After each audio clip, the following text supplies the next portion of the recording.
চিত্ৰবনৰ দৰ্শকক আমি আজি দিবলৈ লৈছো থিয়েটাৰ কলাগুৰুৰ খবৰ।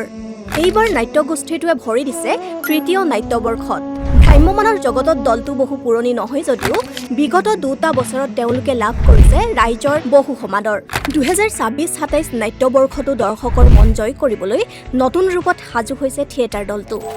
ভিন্নধৰ্মী নাটে আমি মানুহৰ মন জয় কৰাৰ প্ৰচেষ্টাটো আগবঢ়াম আৰু এই প্ৰচেষ্টাটো যাতে সফল হয়, এই প্ৰচেষ্টাটো যাতে নাট্য যাত্ৰাত শেষলৈকে আমি মানুহৰ মৰম আশীৰ্বাদ লাভ কৰিবলৈ সক্ষম হওঁ, তাৰ কাৰণে আমি চেষ্টা চলাই যাম।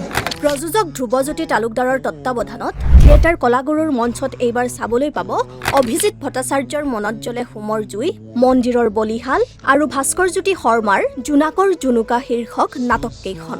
উৎপল দাস, আশা, ৰিয়া ফুকনৰ লগতে নাটকৰ চৰিত্ৰবোৰত থাকিব বন্তি চেতিয়া, চম্পক শৰ্মা, মানস শইকীয়া, অমৰেন্দ্ৰ অলেম্যান ডেকা আৰু বহুতো নপুৰণি অভিনেতা অভিনেত্ৰী।